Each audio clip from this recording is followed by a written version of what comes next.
The issue applies to everyone.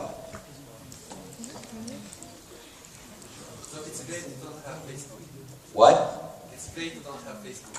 I don't have a Facebook account.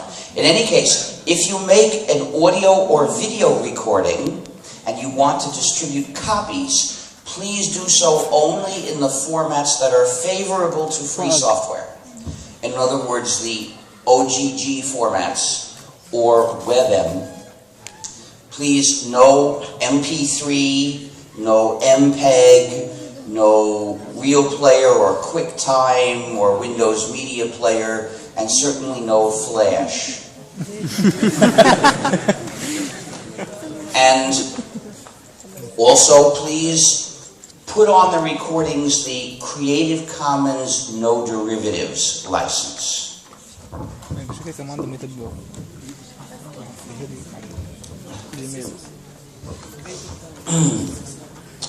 So, are we ready to start the speech?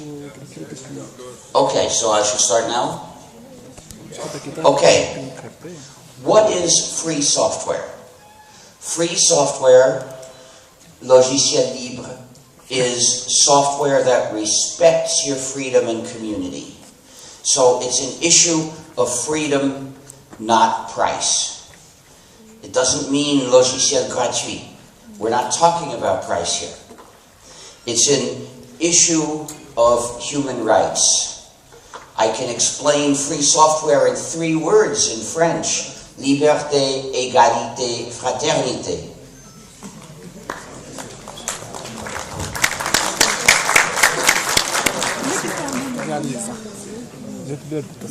So, to understand the word free in free software, think of free speech, not free beer.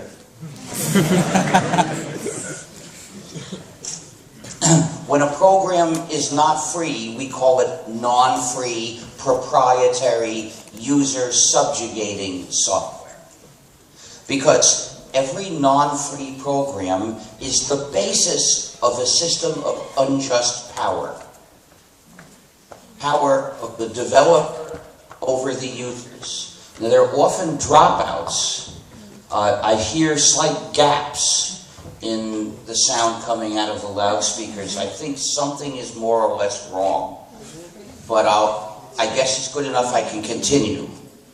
So, a non-free program imposes a system of digital colonization.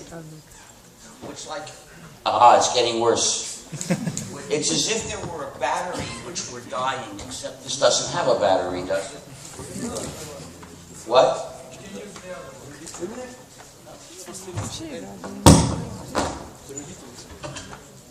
Can I use this one?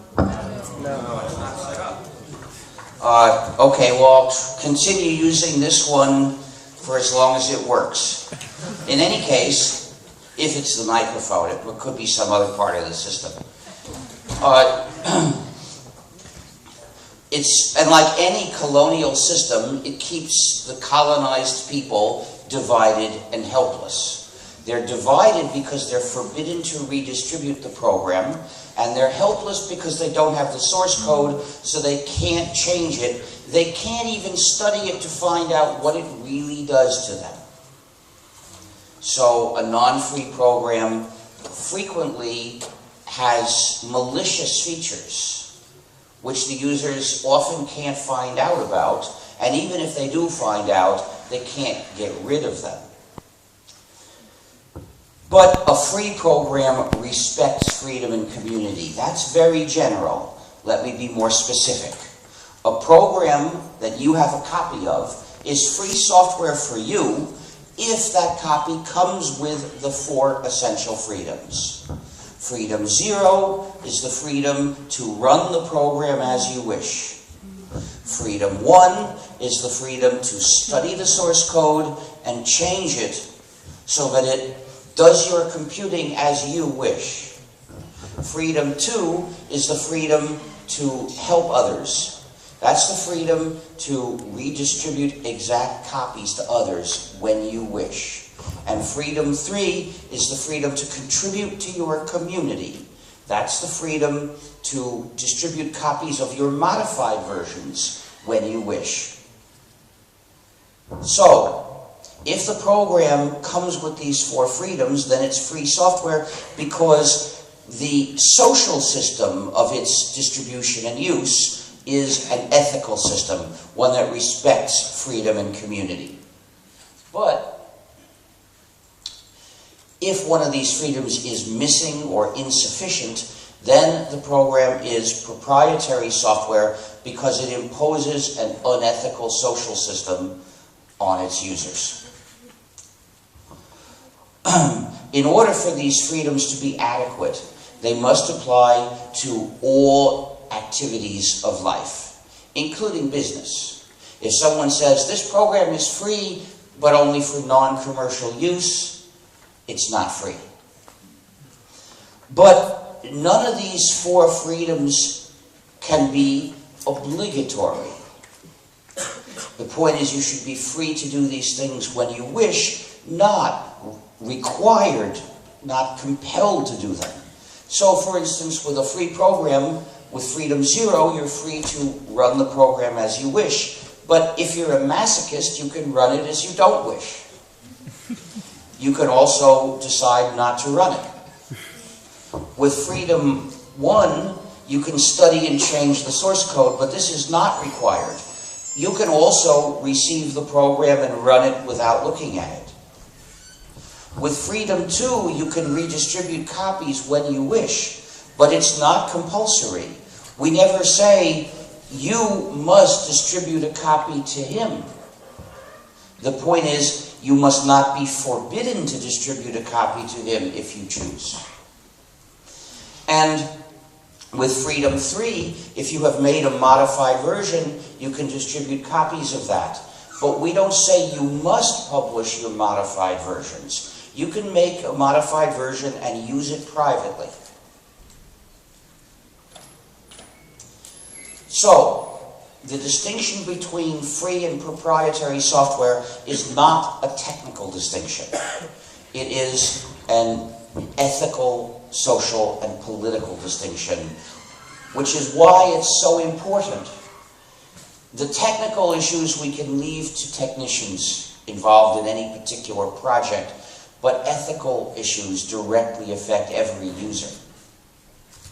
The use of a free program in society is development, because a program embodies knowledge, and in the case of free software, that knowledge is available for the users to understand, then to maintain, adapt, and extend, and also to apply in other ways.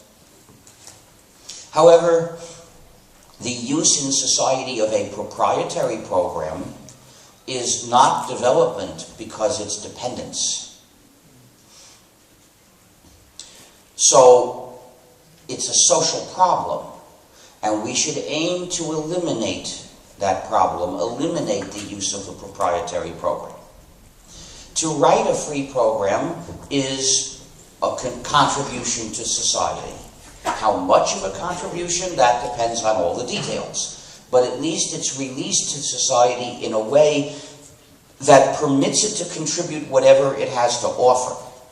However, to develop a proprietary program is no contribution because it's a power grab. It's an attempt to subjugate other people. In social terms, this proprietary program functions as a trap. If it has attractive features, those are the bait. Their purpose is to attract people into the program so that they lose their freedom. So, in a paradoxical way, they don't make it better, they make it more harmful. Therefore, if you have the choice to develop a proprietary program or do nothing at all, it's better to do nothing at all, because this way at least you don't do harm.